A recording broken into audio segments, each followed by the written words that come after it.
आज हम बात करेंगे न्यू सोशल मूवमेंट्स पे या सोशल मूवमेंट एज सच पे, जो अक्सर अंडर ग्रेजुएशन में या मास्टर्स लेवल पे पॉलिटिकल साइंस के छात्र छात्राएं या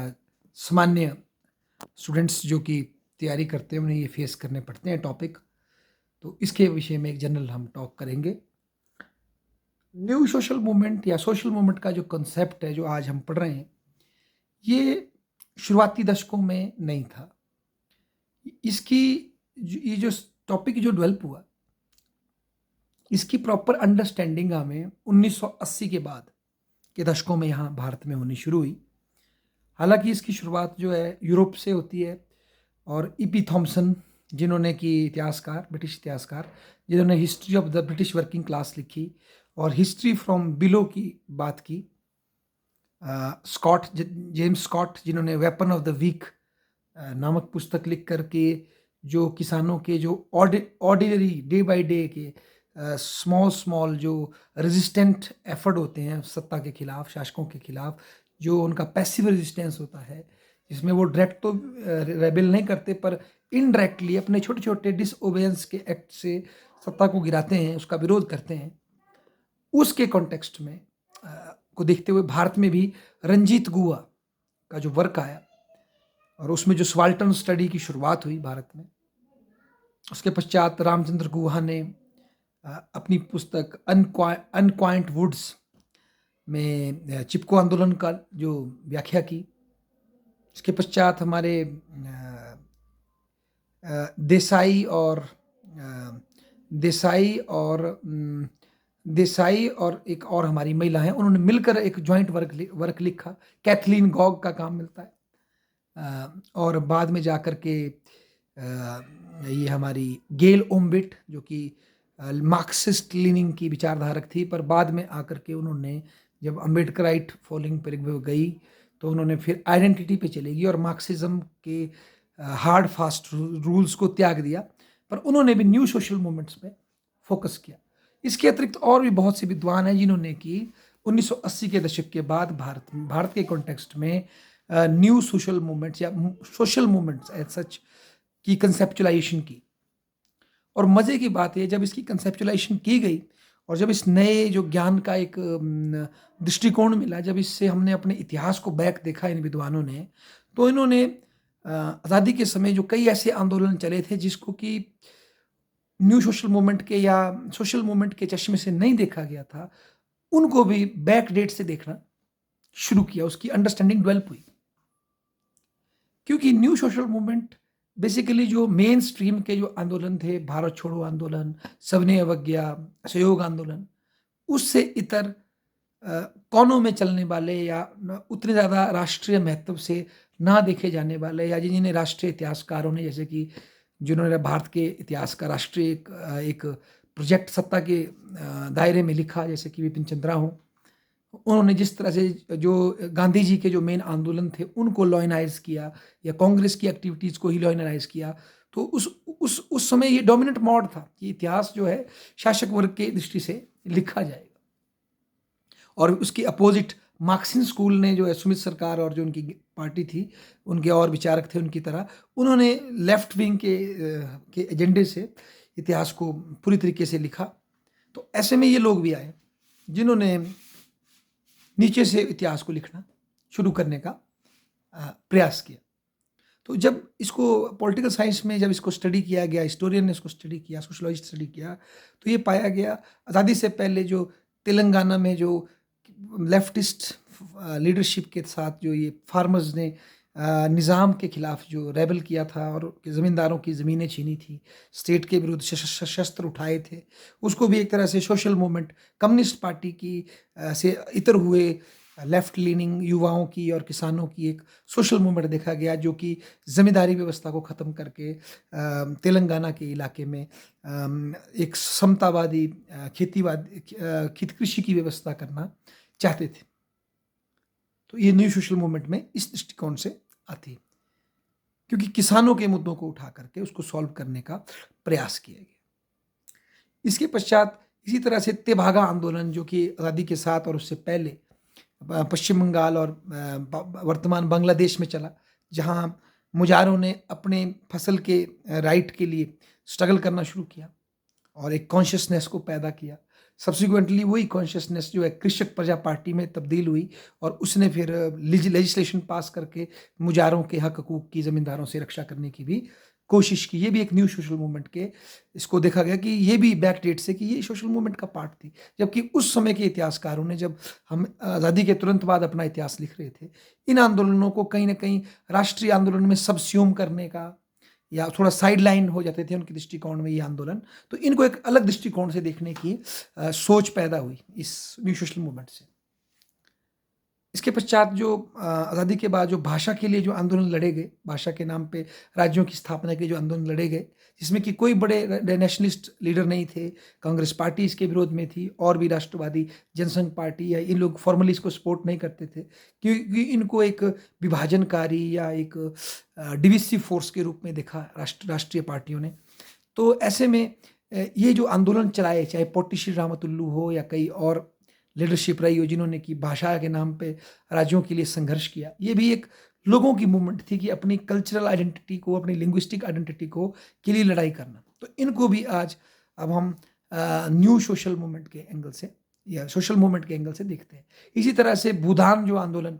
विनोबा भावे ने चलाया था, जयप्रकाश नारायण ने चलाया था, बिना शस्त्रों के प्रयोग के गांधीवादी तरीके से गरीब किसानों के लिए ज़मींदारों से भूमि को दान के रूप में मांगा गया और समाज में न्याय की स्थापना करने का प्रयास किया गया। तो ये भी एक सोशल मूवमेंट का हमें उदाहरण मिलता है। अगर हम इमरजेंसी काल में जो जयप्रकाश नारायण ने जो लड़ाई लड़ी इंदिरा गांधी के खिलाफ, उसके दृष्टिकोण को देखें तो वो भी एक सोशल मूवमेंट के रूप में ही उसको देखा जा सकता है। हालाँकि उसमें पॉलिटिकल अपोजिशन पार्टीज़ का मिलन हो गया, पर कहीं न कहीं जो जेपी का जो आंदोलन था उसका कहीं न कहीं उसके अंदर एक समाज में परिवर्तन लाने वाली जो एक फीलिंग थी समग्र क्रांति की, वो पाई जाती। और जेपी के आंदोलन की ही देन थी कि उससे फिर एक पार्टी उभर कर आई, इसका नाम जनता दल बना, जिसने कि कांग्रेस का अल्टरनेट देने का एक असफल प्रयास किया, पर प्रयास किया था। उसके पश्चात 70 के दशक में हमें बहुत से एनवायरमेंटल मूवमेंट मिल जाती है, जैसे कि चिपको आंदोलन, जो कि अंग्रेज़ों की जो ये फॉरेस्ट पॉलिसी अंग्रेज़ों के समय से चली आ रही थी, जिसमें कि फॉरेस्ट लॉ में एक ही झटके से गाँव में रहने वाले लोगों को अंग्रेज़ों ने जब से अपना शासन शुरू किया, विशेषकर 1927 के एक्ट से गाँव में रहने वाले, जंगलों के पास रहने वाले लोगों को एलियन डिक्लेयर कर दिया गया और फॉरेस्ट पे गवर्नमेंट का कंट्रोल हो गया और पहाड़ों में गवर्नमेंट ने जो है मोनो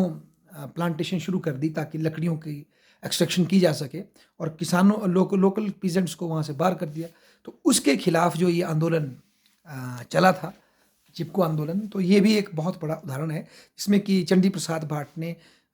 रैनी गांव के आसपास के लोगों की एक यूनियन बना करके, एक संस्था बना करके इस आंदोलन को मोबिलाइज़ किया और सब्सिक्वेंटली फिर ये नेशनल लेवल पे पहुंच गया, सुंदरलाल बहुगुणा और अन्य लोगों के सहयोग से। तो ये भी एक न्यू सोशल मूवमेंट का उदाहरण है। उसके बाद हमारा साइलेंट वैली जो प्रोटेस्ट है केरल में, वहाँ भी केरला छात्र परिषद वगैरह बना करके बुद्धिजीवियों ने और अन्य लोगों ने मिल करके साइलेंट वैली में जो डैम बन रहा था उसको रोक करके इकोलॉजी को प्रोटेक्ट करने की जो है मांग की। ये भी एक तरह का न्यू सोशल, इसको हम मूवमेंट के रूप में देख सकते हैं। और इसी तरह से हमारा नर्मदा बचाओ आंदोलन, जो कि विश्व के इतिहास में सबसे बड़ा एंटी डैम और जो लोगों को उठाया जाता है उनकी ज़मीन से रिहेबिलिटेट किया जाता है, उसमें जो नुकसान लोगों को होता है, उसके प्रति जो अवेयरनेस फैलाने वाला जो आंदोलन नर्मदा बचाओ आंदोलन भी हमारे पास उदाहरण इसका मिलता है, नए नए सामाजिक आंदोलनों का। इसके पश्चात दलित उसमें देखें तो जब 70 के दशक में दलित प्रतिनिधित्व बढ़ने लगा, मिडिल क्लास ग्रो होने लगी, तो फिर जो ये अपने सम्मान के लिए, अपने आइडेंटिटी के लिए और ग्लोबल टाइम में भी उस वक्त आइडेंटिटी पॉलिटिक्स का नॉर्म जब चला, उसको देखते हुए DS4 दलित शोषित संगठन की स्थापना की गई। उससे पहले दलित पैंथर्स, दलित लिटरेचर और इस तरह की चीज़ों को का क्लाइमेट बिल्ड किया गया। सब्सिक्वेंटली फिर वो ये जो DS4 जो है एक पॉलिटिकल मूवमेंट में कन्वर्ट हो गई, सोशल मूवमेंट, और BSP की स्थापना हुई और मायावती और जो उसके बाद की कहानी है वो हम जानते हैं। और अंबेडकर का जी को फिर से रिस्वीकार किया गया, उनको फिर से उनकी रियल ग्रेटनेस को न केवल दलित समाज है बल्कि बाद में सब्सिक्वेंटली पूरे समाज को ये रिकॉग्नाइजेशन आई और इसको आगे लाने में ओम्बिट और इस तरह के अन्य जो विद्वान हैं उन्होंने बड़ी भूमिका निभाई। उसको लिटरेरी या हमारी स्टडीज़ के रूप में सामने लाने में इन लोगों ने बड़ी भूमिका निभाई। और लेटेस्ट अगर देखें हम तो अन्ना का जो करप्शन के खिलाफ जो आंदोलन था, वो भी बढ़ती हुई करप्शन के खिलाफ एक अन्ना का नॉन पार्टीशन आंदोलन था। सब्सिक्वेंटली ये बात सही है कि उसमें से कुछ लोगों ने टूटकर फिर एक उसको लॉन्ग टर्म करने के लिए आम आदमी पार्टी का निर्माण किया। अब वो कितने हद तक ठीक है या गलत है वो दूसरी बात है, पर आम आदमी पार्टी भी उसी आंदोलन से उभर करके सामने आई। वो भी एक हमारे पास उदाहरण है। और एक और उदाहरण है हमारे पास महिलाओं के हक-हकूक़ का, कि महिलाओं ने भारत में चाहे जो समाज के कमज़ोर वर्गों की महिलाएँ थीं, उन्होंने लाइवलीहुड इश्यूज़ पे, जैसे चिपको था या कई अन्य इश्यू थे, गरीबों ने, ट्राइबल वुमेन्स ने अपने हक-हकूक़ के लिए लड़ाई लड़ी। और जो पढ़ी-लिखी लेडीज़ हैं, उन्होंने स्टेट apparatus के साथ मिल कर के या जुडिशरी के सहयोग से कानूनों को ट्रांसफ़ॉर्म करके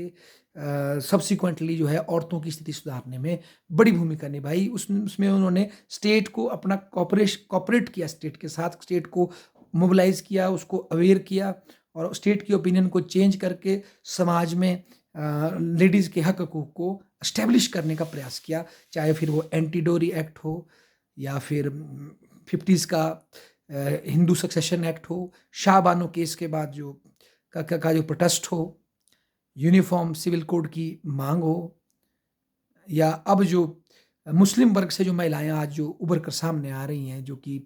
मुस्लिम पर्सनल लॉ का सुधार चाहती हैं, ये लेटेस्ट इसमें चर्निंग है। चाहे वो फिर ये जो लेटेस्ट शाह बानो का दूसरा जो केस हुआ जिसमें ये ट्रिपल तलाक पे बैन लगा, इसमें भी ये महिला आंदोलन का निरंतर परिवर्तन होते हुआ